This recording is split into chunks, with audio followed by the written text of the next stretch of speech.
Astro பக்தி talk நேயர்களுக்கு இனிய காலை வணக்கங்கள். வணக்கம் தனுசு ராசி நண்பர்களே, 27 ஏப்ரல் 2026 3/5/2026 வரை இந்த காலகட்டங்களிலே பூர நட்சத்திரம் என்கிற நட்சத்திரத்திலிருந்து விசாக நட்சத்திரம் என்கிற நட்சத்திரம் சிம்ம ராசியிலிருந்து விருச்சிக ராசி வரை வரக்கூடிய சந்திரன் அப்படின்னு பார்க்கிறோம்.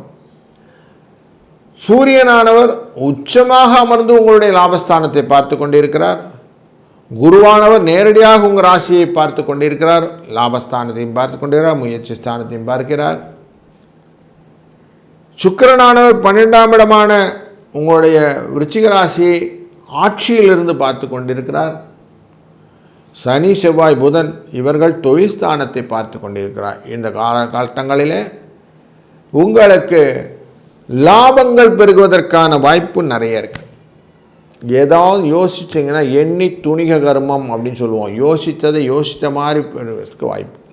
முயற்சி உடையார் இகழ்ச்சி அடையார்னு 3ஆம் இடத்தை பார்க்கக்கூடிய இந்த சூரியனும் கொடுக்குறார், இந்த குருவும் கொடுக்குறார். ஸோ அப்போ எல்லாருமே உங்களுக்கு நல்லதை செய்யறதுக்கு வாய்ப்பு இருக்கும். பலன்கள் ரெட்டிப்பாவதற்கான வாய்ப்புகளே தான் லாபஸ்தானத்தை பார்க்குற சூரியனால் கிடைக்கிறது. இதே சூரியனும் சந்திரனும் சேரக்கூடிய அந்த சித்ரா பௌர்ணமி நாட்களிலும் உங்களுக்கு லாபங்கள் பெருக போகிறது. இப்போது நல்ல விஷயங்கள் நிறைய இருக்குது. 4 விஷயங்கள் உங்களுக்கு ரொம்ப முக்கியமான விஷயங்களாக எடுத்துக்கலாம். 4 இல்லை 5 கூட எடுத்துக்கலாம். 27ஆம் தேதி புதன் ஜெயந்தி என்று இருக்கிறது. அன்றைய நாளிலே புதன் பகவான் பிறந்த நாள். உங்கள் ராசியினுடைய 7ஆம் இடத்திற்கும் உங்கள் ராசியினுடைய 10ஆம் இடத்துக்கும் உரியவர் இந்த புதன். அதனால் கலத்திரம், வெற்றி, தொழில் இதெல்லாமே தடைகளாக இருந்ததுன்னா நீங்கள் இந்த புதன் ஜெயந்தி அன்று மோகினி ஏகாதசின்னு இருக்குது. அன்றைய நாளிலே அவசியம் ஏகாதசி விரதம் இருந்து மனதை ஒருநிலைப்படுத்தி விஷ்ணு பகவானை வழிபட்டு அவருக்கு நல்ல உயரத்துக்கு அந்த துளசி மாலையை சார்த்தி திருப்தியாக அந்த விரதத்தை முடிக்கும்போது உங்களுக்கு வெற்றி நிச்சயம். அதுபோல் 28ஆம் தேதி மீனாட்சி திருக்கல்யாணத்தன்று மதுரை மீனாட்சி சுந்தரேஸ்வரரை நினைத்து நீங்கள் செய்யக்கூடிய தான தர்மங்கள் திருமணத்தடையை நீக்கிவிடும். 29ஆம் தேதி பிரதோஷ காலத்திலே பிரதோஷநாதரான சிவபெருமானையும் நந்தியம்பெருமானையும் வணங்க உங்களுக்கு மனதிலே இருக்கக்கூடிய அத்தனை விதமான பிரச்சனைக்கும் சால்வெண்ட் கிடைச்சிடும், சொல்யூஷன் கிடைச்சிடும். 30ஆம் தேதி நரசிம்ம ஜெயந்தி. அன்றைய நாளிலே எதிரிகள் அப்படிங்கிற வார்த்தையை உங்கள் டிக்ஷனரிலேருந்து தூக்கணும்னா சூப்பர் டூப்பர் டே அன்னைக்கு முடிந்தவரை விஷ்ணு சகஸ்ரநாமங்களை கேட்டு விஷ்ணுவின் பாராயணங்களை முடித்து நரசிம்மரை பார்த்து நரசிம்ம விமோசனம் அப்படிங்கிறதுக்கு அந்த விமோசனங்கள் கரவலம்பம் போன்ற ஸ்லோகங்களை எல்லாம் சொல்லி நீங்கள் வழிபட எதிரிகள் உங்களை விட்டு ஓடிவிடுவாங்க. ஆரோக்கியம் மேம்படும். இந்த பில்லி சூன்யம் பெருமகளை எல்லாம் ஓடிவிடும். அதனால் எல்லாமே நல்லபடியாக ஓடுவதற்கு இந்த நரசிம்ம துணை இருப்பார். 1 மே 2026 மேடே அன்று சித்ரா பௌர்ணமி என்கிற நல்ல நாளிலே சித்திரகுப்த பூஜை செய்வதனாலே இந்த மிருத்யு விமோச்சனம் சொல்லுவோம். ஆயுள் பங்குங்கள்லாம் வந்துடுமோன்னு பயப்படுவோம் இல்லையா, அந்த விருத்தியெல்லாம் நல்லபடியாக ஆயுள் விருத்தியாகும். அன்றைய நாளிலே கல்லழகர் ஆற்றிலே வைகை ஆற்றிலே இறங்கக்கூடிய நிகழ்வு இருப்பதனாலே நம்ம நினச்ச மாத்திரத்திலே அழகருடைய அருளாலே பெறக்கூடிய வாய்ப்புகளும் இருக்கிறது. அதனால் இந்த வாரம் 5 நிகழ்வுகளும் ரொம்ப நல்ல நிகழ்வுகளாக அமைப்பதனால் இது எதுவுமே விட முடியாது. எல்லாம் கரெக்டாக பண்ணிட்டோன்னா வாழ்க்கையின் சுபிட்சம் உங்களுக்கு உண்டு என்பதில் ஐயமில்லை.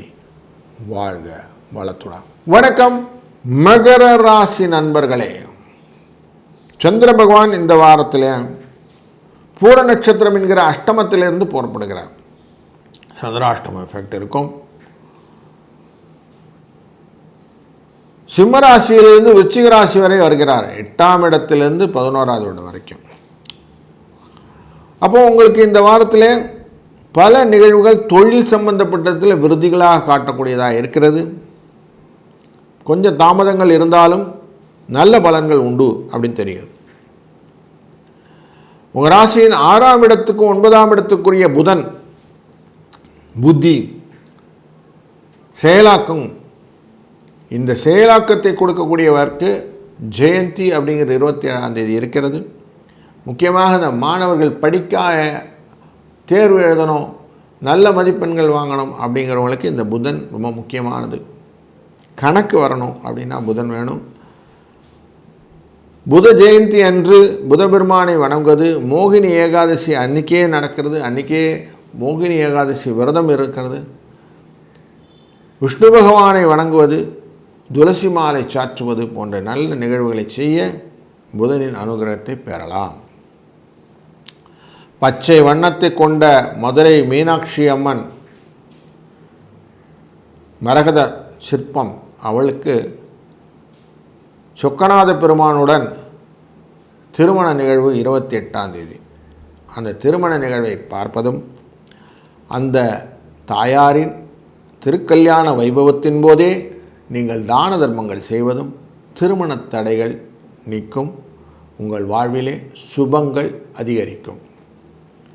29ஆம் தேதி வரக்கூடிய பிரதோஷ நேரத்திலே பிரதோஷநாதனான சிவபெருமானை வணங்குவதும் சிவனுக்கான அந்த அபிஷேகப் பொருட்களை வாங்கி தருவதும் உங்களுக்கு நல்லதொரு மாற்றத்தை கொடுக்கும். வேலையிலேருந்து நல்ல இம்ப்ரூவ்மெண்ட்டு, வேலை இல்லைன்னு சொன்னால் வேலை கிடைப்பதற்கான வாய்ப்பு, இது எல்லாமே இந்த பிரதோஷத்தில் நீங்கள் இருக்கக்கூடிய அபிஷேகப் பொருட்களை கொடுக்க அவரை வணங்க உங்களுக்கு கிடைக்கும்.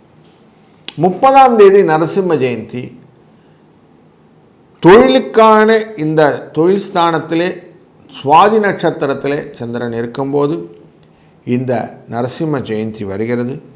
அப்படி வரும்போது நீங்கள் தொழிலிலே விருத்தியை காண்பதற்கான வாய்ப்புகள், அதிகபட்சமான லாபங்களை பெறுவதற்கான வாய்ப்புகள், புதுசாக எந்த விதமான கன்ஃபியூஷன் இல்லாமல் வாழ்க்கையில் நல்லபடியாக போகணும் தொழிலில் அப்படிங்கிற போது எதிரிகள் உங்கள்கிட்ட வாலாட்டாமல் இருக்கணும்னா எதிரிகளை ஜெயிப்பதற்கு இந்த நரசிம்மர் உதவியை செய்வார். அதனால் நரசிம்மரை பிடிச்சு கொள்ளுங்கள், அதில் உங்களுக்கு லாபங்கள் உண்டு. 1ஆம் தேதி மே மாதம் உழைப்பாளர் தினத்தன்று சித்ரா பௌர்ணமி என்கிற இந்த நன்னாளிலே சித்திரகுப்த பூஜை செய்வது, சத்யநாராயணா பூஜை செய்வது உங்கள் வாழ்க்கையிலே ஆரோக்கியத்தை மேம்பட செய்யும், அதுபோல வளர்ச்சியை கொடுக்கும். அன்றைய நாளிலே கள்ளழகர் வைகை ஆற்றிலே எழுந்தருளை பண்ணுகிறார். அதனால் அவரை வணங்குவதும் வாழ்க்கையிலே திருப்தியான நிலையும் உயர்வான நிலையும் உங்களுக்கு ஏற்படுத்தும். அதனால் உங்கள் வாழ்க்கை சுபிட்சத்தை அடையலாம். வாழ்க வளத்துடன்.